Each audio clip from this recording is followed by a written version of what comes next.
Alright guys, welcome back to another YouTube channel, and today I have two special guests with me, and on my right, Mr. Sean. I am the CEO and lead marketing strategist at H22 Marketing, where we help brands elevate through visuals, graphics, and strategy. And on my left, Corey, aka Fletch. I am a brand photographer and the new owner of the FS Brand Agency, which launched yesterday, matter of fact. It is a means to celebrate for sure, but pretty much specializing in brand photography, brand identity, and marketing strategy, along with launch support as well. Okay guys, so if you haven't guessed, today we're going to be talking about how to market your brand in 2024 with my special two guests right here. So I have a couple of questions on my little handy dandy notepad, so let's get right into it. Question number one, I'm going to start with Sean first, and then I'm going to let Corey. Beautiful. And then I'm going to say my opinion. So here we go. Question number one. What is the best marketing tool to use for your brand, and why? Great question. Great question. I think first it would really depend on what your brand is and who you're trying to reach. That would be the best way to determine like what is the best tool. But I could say universally, social media is one of the best tools that you could use because it is free.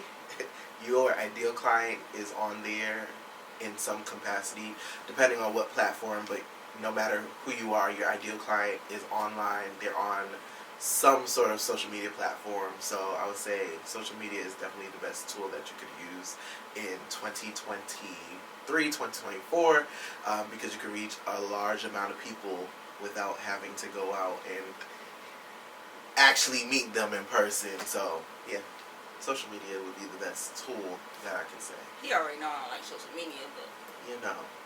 Corey. You honestly can avoid some form of social media because it is honestly very valuable, not just a personal brand, but to any business. But I would say just to kind of do a little old school flair to social media drop, I would say guerrilla marketing is still like a very, very, very useful tool in terms of advertising for your business. I say that because, how often do you actually see people out handing out business cards anymore paired with actually posting something per se? Like handing someone a business card, a flyer of some sort is the immediate impression, minus having to actually post something. It puts the actual product in the person's hand. You can actually get a feel of, if they're a potential client of some sort. But I think in terms of actually just placing the physical, advertisement in someone's face or hand is still pretty valuable. And it kind of aligns with word of mouth as well. I think it's pretty useful. He actually didn't answer like one of my questions on here. He like jumped ahead like 6 questions. 6 questions, but it's okay. It's okay. We're gonna answer the question again. That was one of the questions, Anyways, my opinion is, and I tell them this all the time, in person. I think the best way to market anything and yourself is always in person because they get to see that initial interaction with you, and I just feel like it just more connection there instead of just like posting a post and hoping your audience come find you. I feel like you'll be better off finding your audience quicker if you're in person. So that's my opinion. I want to chime back in just a little bit. So yes, I agree with both of them. I think that in-person and guerrilla marketing are definitely like great marketing tools and super necessary still. But after you meet the person, you hand them your business card, you hand them your flyer, you meet them in person, your social media backs up whatever your interaction was. So if I meet you and you're telling me like, hey, I got this dope clothing brand, I want to see what you got going on for real, right? I want to go back, I want to be able to, after I leave that connection, listen, a million things are going to happen, but if I have you on social, like, you're going to pop up at some point. I'll be like, oh, let me tap back in, right?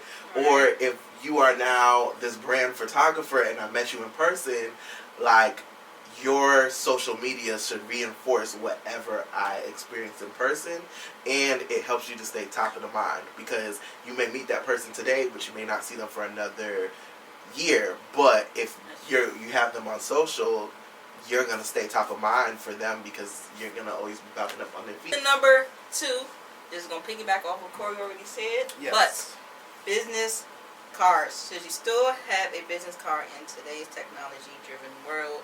We're going to start with Mr. Sean. Should you? Oh, you going to say over here? Yeah. Okay. So, yes, I do think that business cards are still good to have. I do personally feel like if you're here, I'm here, why can't we connect right now? Like, we both have phones. You can put my number in your phone. We both have social media. We can follow each other right now. So I do think that they're good to have, but at the end of the day, where are you going without your phone? So if you really want to connect with me, you are just going to take my number right then and there, and we're going to do business if we really going to do business. And for me, when somebody's just like, oh yeah, let me get your card, in my head I'm like, right. Mr. Corey. I would say, okay, again, I would say a few short months ago, I was kind of anti-business card, to some degree. I only say that because I would equate that to like old school, not very efficient, not truly useful to some degree.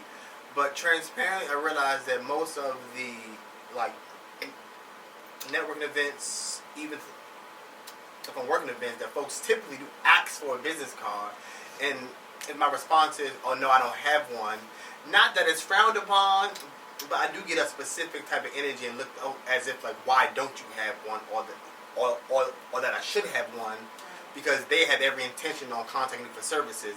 And the average person, I pull up my phone and say, "Oh, but I have social media instead." I get that same energy, like, "Oh, okay, but you should still have a business card." So it sounds like you want to say something. I was going to say, typically those people don't never book. They be trying to show you all this judgment, but then they don't really book. But that's just been my experience. But Sean just got triggered, y'all. You know, a little trauma. And that's okay. I'll meet you there, sure. Let's say that they ask for a business card. You say, "Oh, here's my social media. I don't have that specific form of social media."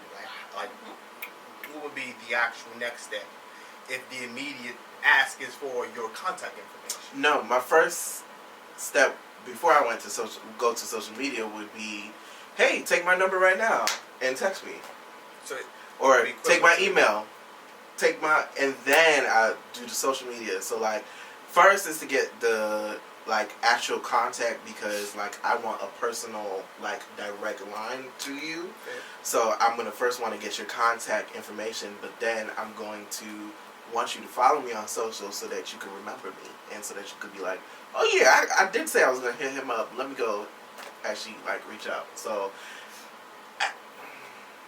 I do think business cards are great. I hate the judgmentalness of like, oh, if you don't have a business card on you, then like you're not seen as like professional or serious or like, yeah. And it's like, no, baby, I was busy and I didn't have time to go grab any.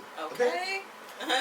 I had to get here. I get that. And usually I'm more often than not out of business cards, so I still lead towards getting the actual contact information. Again, for the immediate reach out, because if the intention is to actually connect, then there shouldn't be the issue if you actually giving me your phone number. If, again, putting the emphasis on if the intention is to actually connect and do business together.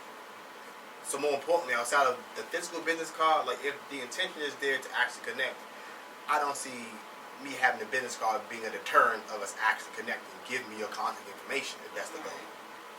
Alright, so let me tell you guys my opinion. So my opinion, because I always had different experiences. So my experiences this year, my business cards came in handy. I did a lot of marketing at airports, a lot of marketing at events, and people just didn't have the money to, one, buy, or they was like running late for work or whatever it was they was going.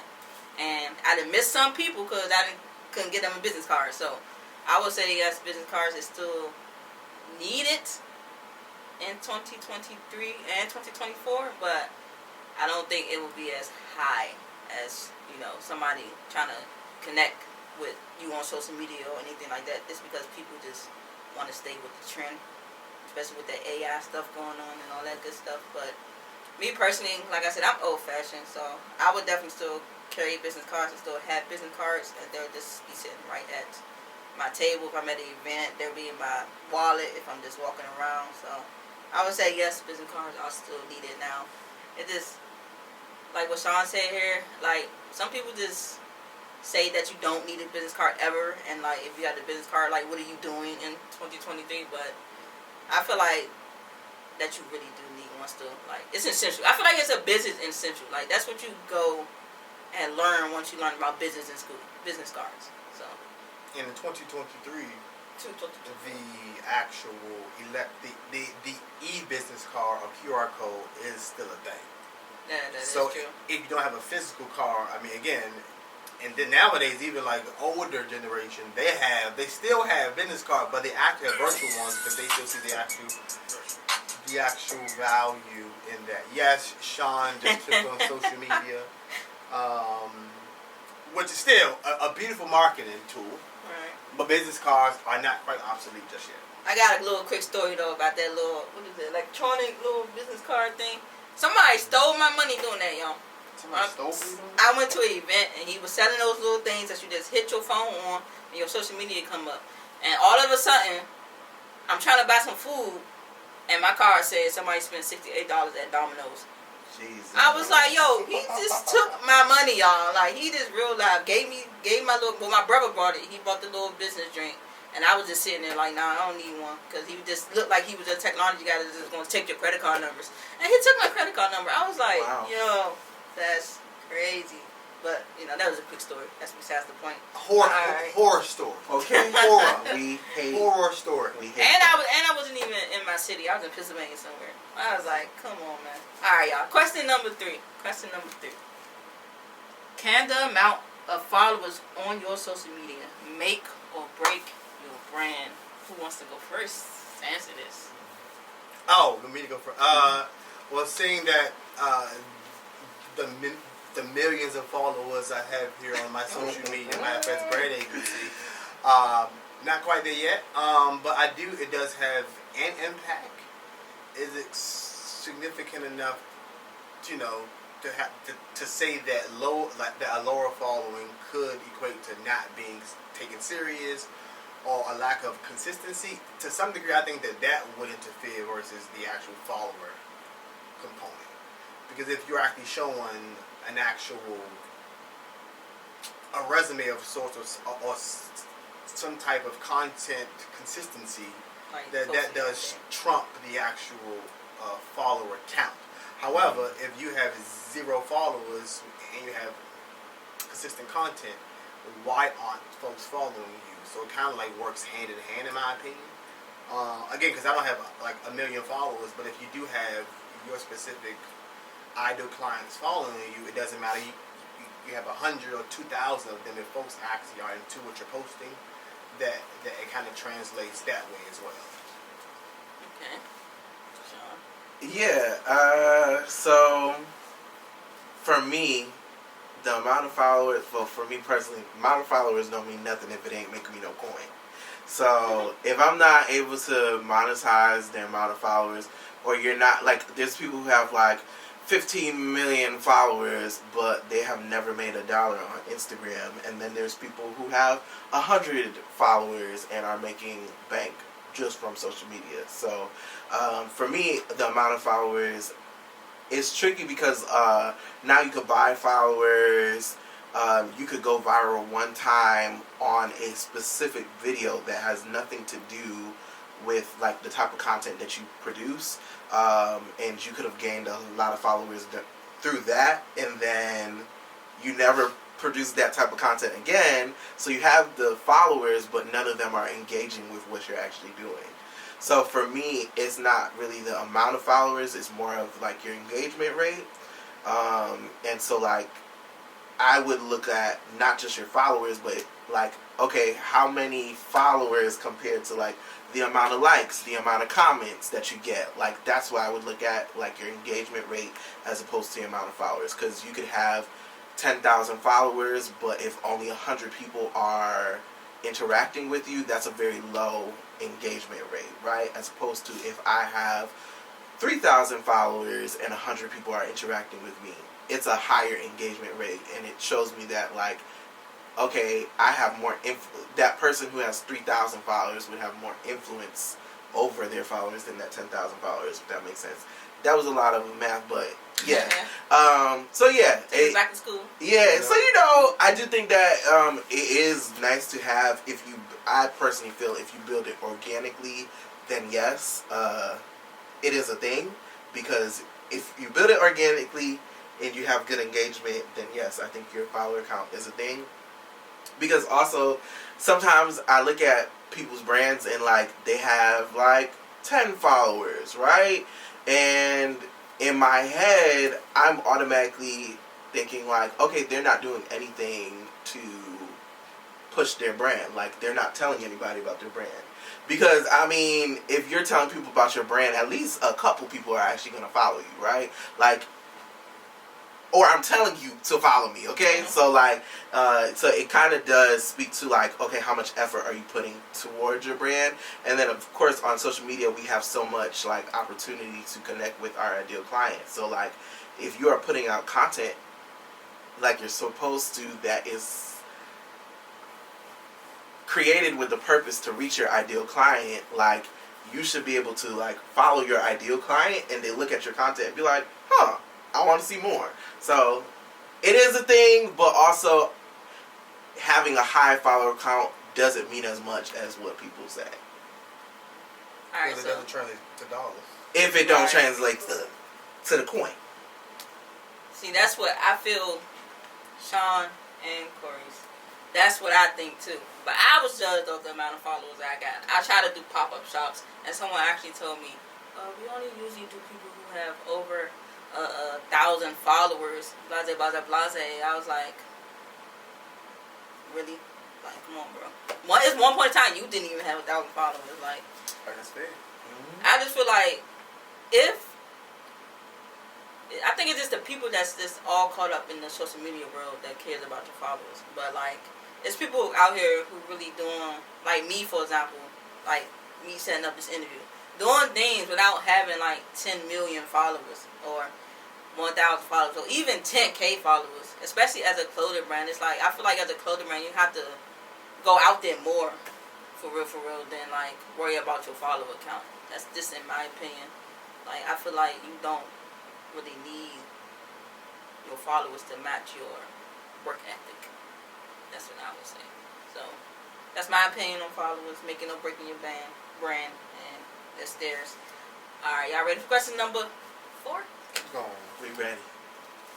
Alright. How did marketing help your brand, and which strategy gave you the most success? Who want to answer first? Sean. I feel like I answered all of them first, but well, marketing makes the world go round. That's why I would say number 1. Like, literally, if you have a business, you have to have marketing of some sort if you want to make money, right? So how did it help my brand? I guess it just depends which one, because I have multiple, and I did different things for each of them. But so which one is the one that gave you like most success though? Like, what did you go in head first and do for every single brand that gave you the most success? All my businesses make coin, okay? All of my businesses make a little, okay?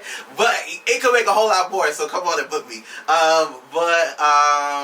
Okay, so I'll start with like one of my first like actual businesses, which was my photo booth business, 123 Pros.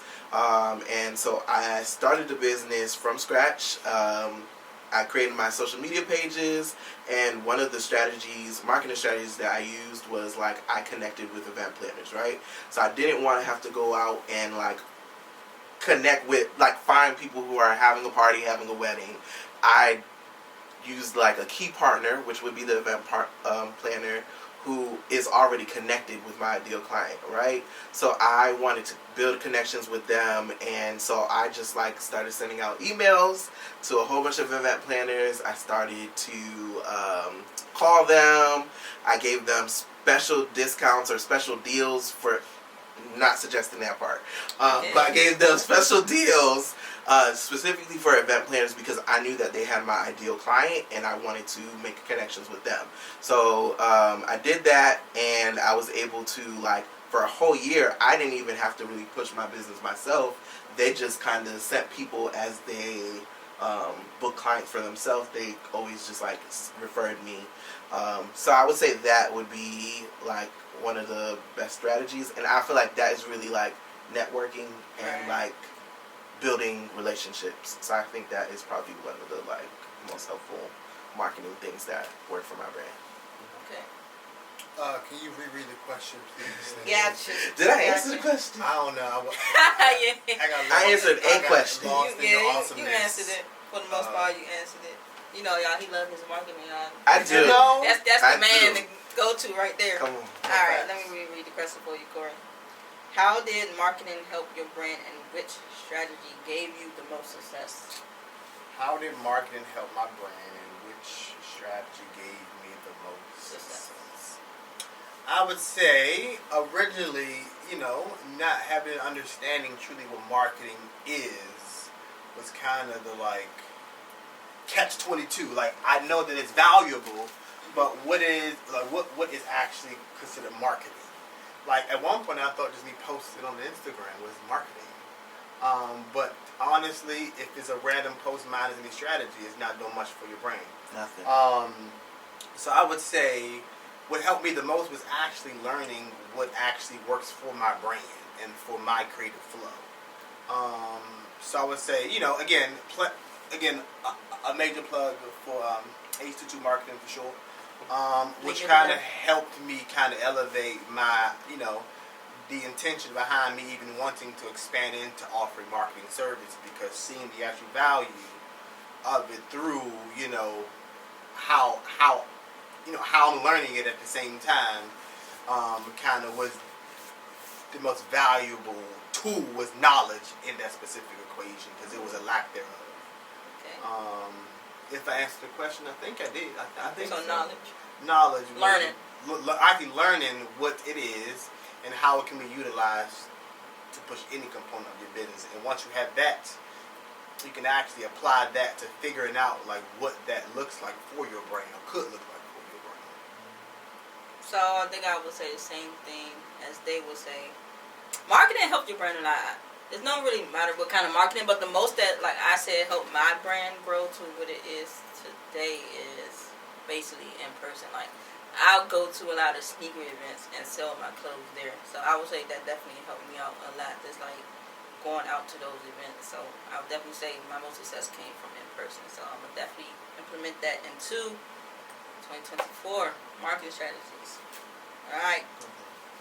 Question number 5. Y'all ready? Yeah. Sean gonna love this question. He just gonna love it. Bring it on. All right. What is the number one social media app you would recommend for people who want to focus on marketing the social media way? The number one app. We got a lot of apps out here. Number one app you will say someone should use. That's a hard question, because I use a lot of different apps, and I think It don't be number one. You kind of need a whole. Well, you don't need a whole bunch, but you're not asking like which platform. You're talking about an app to help you with your social media marketing. No, nah. Well, yeah. Which platform? Instagram, YouTube, Twitter, Threads. Platform. Okay. What is another platform? I think that's all. Snapchat. I know there's a lot of them. Like okay, so which platform would be the number one? Honestly, again, You gotta pick your number one. I could pick my number. Okay, one. so I would say number one for me is Instagram, but I would say it depends on your brand, what you do, and who you're trying to reach. We're gonna bring it back to that every time.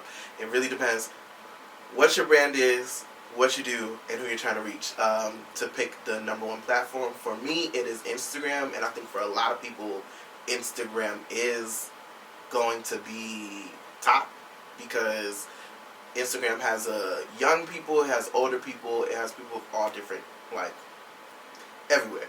As opposed to, like, TikTok, it's getting there, but it's not as, like, Popular. User-friendly. Well, not popular. The demographics aren't as wide as Instagram, in my opinion.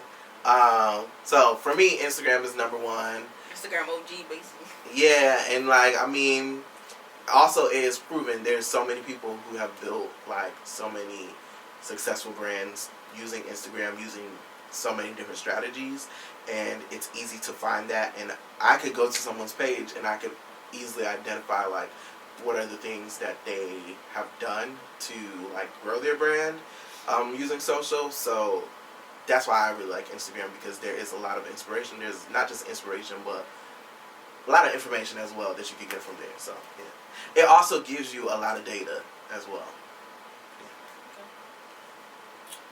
That's only time for business comes for. I mean, if you're a business, you should have a business account. True. You know, people starting from the bottom over here, though. You know. You know they got back in This is a quick switch. So that you from personal to business. All right, they got me, y'all. They got me. You need a business account. Question one more time. Thanks so much. I got you. Corey's going next next time. What is the number one social media app you would recommend for people who try to just focus on social media marketing? Platform. See, transparently, when I originally heard the question, app, my answer was going to be Canva. Mine was too. But I was waiting to hear like if she was going to pivot towards platform or app. But if we're staying with app, I'm sorry, platform. It would be Canva. But if we're doing platform, I would say,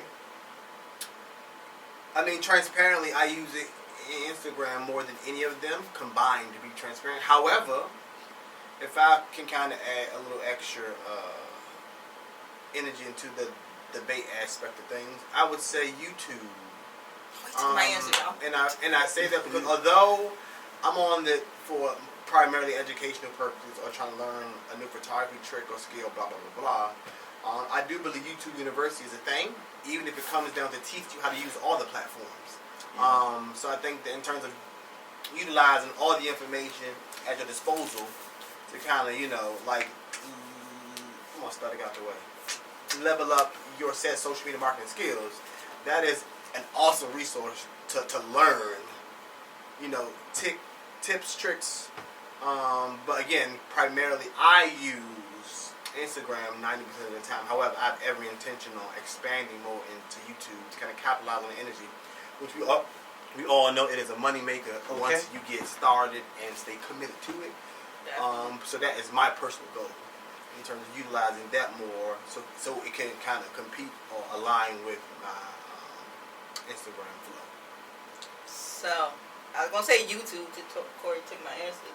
I mean, you got a different reason. But anyway, it was almost the same reason that he said. But anyways, I would say YouTube because, like he said, YouTube is just, it's more out there. It's like basically going to school, and you could, as a brand, you could like, either you could teach people stuff. You could like do reviews. You could do behind the scenes. You could do everything like that brings the audience into your brand world, just for that however moments that the video is. So I think YouTube is definitely the number one app. I really think YouTube over Instagram, to be honest, because I think this Instagram is just too, I don't know, man. I think Instagram is high school, for real. To me, that's just what I think it is. It's just like a high school app, and I think like YouTube is just like, hey, like you said, let's come to university. Let's show you what my brand about. I kind of think. Okay, because you said debate, and I was ready to go. I mean, go ahead. What you got? What you got? Go ahead. I was just going to say, like, you used the word debate, so I'm just going to stick up for Instagram just a little bit. I definitely agree that YouTube is a great platform for, like, long-form content. It has the opportunity, like, you don't have to now, like, get signed. You could literally become a star on YouTube, right? But while, like, Instagram over YouTube, I do think YouTube got a little bit of corn. But on Instagram, I feel like our attention, well, maybe it's just me, attention spans they don't be that long, right? And so YouTube, you have to have, like, view time, right? And I can't remember the last time I've sat down and watched a full video. I could get that same knowledge in 60 seconds from a reel on Instagram. Okay, so let me... YouTube acknowledged that, and they created shorts. But, because they saw that Instagram was killing them, because people are, while they consume long-form content, I can consume 100 pieces of short form content in a couple hours as opposed to sitting in YouTube and you explaining the same thing for 45 minutes. I would say it's also about audience attention. So that's another thing I'm learning about Instagram. It's like I have like audience attention like 5 seconds on my reels. So like people don't watch the reel basically. So like. But those things tell you those analytics. Oh yeah, but YouTube got analytics too. Yeah, they got more advanced analytics. But those analytics are you're supposed to use that information to say, okay, this content ain't working. Answer this question. How many minutes have you watched on a YouTube video, and how many seconds have you watched on a reel before you click the win? I mean, right now. Sometimes a reel play 4, 5, 6, 7 times because it's no reel. Okay. But no, also right now, there are literally, it's crazy how important seconds are in like a reel. Right. I'm never, like putting together reels, I realized in like seconds could tell so much. So a reel could be 10 seconds and do so much for your brand. In literally 10 seconds, you could make somebody fall in love with your brand with click, click, click, click, click, click, click, click. This and you hit to all the different scenes, and it tells so much of the story. So you don't need a lot of time on Instagram. So like, that's true. A reel, you could do it in 10 seconds. You could do it in a minute. You could do it in 3 minutes. But like, I do think that short form content is, King. yeah, No, because it does a lot in a little bit of time, and time is money. True. Hey, I guess they think short. But I do love YouTube. King. I love YouTube. Hey, you hear that YouTube? They going on you. But anyways, y'all. When I come on there, don't demonetize me or give me a hard time. Ain't gonna Because get I the do views, like y'all. Okay? Don't do me like that. He was like, I'm just gonna go to IG, y'all. IG. But alright, y'all. You know. So let me see.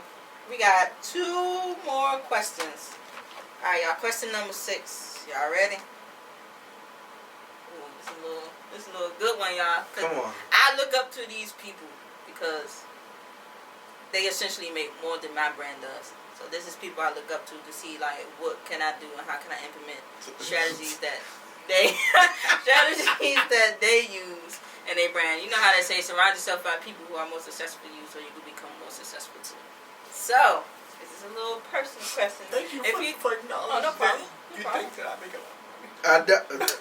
Y'all, this is my inspiration. They on it on the business side of things. Like more than me. That's all I'm gonna say. It's more than me, so it's a compliment. No, you doing it too. You got a YouTube channel that I don't have. I'm okay. That's not monetized, but it's that's okay. why we're here today. We getting there. But all right, this is my question. What is your annually revenue so far being a full time? You said personal. You said real personal. Real personal. We talking about growing brands on this channel. We're going to talk about the goal aspect of that question. We can talk about the goal aspect. You know, I mean, I don't mind a little transparency. Do I? I don't know. Okay. How about I give you last year? That's fine. It's up to you. Honestly, I ain't got no money. I tell them my annual. And Disclaimer, they ain't I'm broke, okay? I'm broke.